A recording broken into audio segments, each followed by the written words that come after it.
তাকে অতি দ্রুত আইনের আওতায় আনা বা বিভাগীয় ব্যবস্থা নিয়ে তাকে চাকরি থেকে বরখাস্ত করা। আমরা মনে করি এটা সরকারের উপর মহল থেকে এই বিষয়ে পদক্ষেপ নেওয়া উচিত। শরীয়তপুরের জাজিরা উপজেলার জয়নগর ইউনিয়ন ভূমি অফিসের তহসিলদার লিটন দেওয়ানের বিরুদ্ধে মাত্র 10 টাকার খাজনা রসিদ দিতে 20,000 টাকা ঘুষ নেওয়ার অভিযোগ উঠেছে। অভিযোগের পর ক্ষুব্ধ স্থানীয়রা ভূমি অফিস ঘেরাও করলে এক পর্যায়ে ওই টাকা ভুক্তভোগীকে ফেরত দেওয়া হয়। তদন্ত সাপেক্ষে অভিযুক্ত তহসিলদারের বিরুদ্ধে ব্যবস্থা নেওয়ার আশ্বাস জেলা প্রশাসকের। বিধান মজুমদার অনির তথ্য ছবিতে ডেস্ক রিপোর্ট। এই দৃশ্য শরীয়তপুরের জয়নগর ইউনিয়ন ভূমি অফিসের। চারদিকে ক্ষুব্ধ মানুষের ভিড়, বের হওয়ার পথ নেই তহসিলদার লিটন দেওয়ানের। ভুক্তভোগী আজিজুল জানান, 10 টাকার খাজনার রসিদের জন্য তহসিলদার লিটন দেওয়ান বিকাশে হাতিয়ে নেন 20,000 টাকা।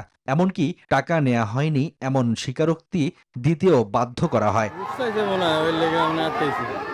এই ঘটনার খবর ছড়িয়ে পড়লে ভূমি অফিসে গিয়ে সব মশার বিরুদ্ধে সুরক্ষা দিতে এলো বসুন্ধরা এক্সট্রিম অ্যারোসল, মশার বিরুদ্ধে এক্সট্রিম সুরক্ষা। তহসিলদারকে অবরুদ্ধ করেন ক্ষুব্ধ স্থানীয়রা। চাপের মুখে শেষ পর্যন্ত টাকা ফেরত দিতে বাধ্য হন।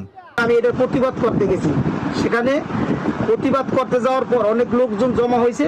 পরে সে এই বুঝতে পারে আমার থেকে আমার টাকা পুনরায় আবার আমার বিকাশে ব্যাংক দেয়। এমন অভিযোগ শুধু আজিজুল হকের নয়, একইভাবে অর্থ নেয়ার অভিযোগ তুলেছেন আরও এক ভুক্তভোগী। তাকে অতি দ্রুত আইনের আওতায় আনা বা বিভাগীয় ব্যবস্থা নিয়ে তাকে চাকরি থেকে বরখাস্ত করা। আমরা মনে করি এটা সরকারের উপর মহল থেকে এই বিষয়ে পদক্ষেপ নেওয়া উচিত, ভূমি মন্ত্রীর পদক্ষেপ নেওয়া উচিত। অভিযোগের বিষয়ে কোনো সদুত্তর দেননি লিটন দেওয়ান। ক্যামেরা দেখে দ্রুত চলে যান তিনি।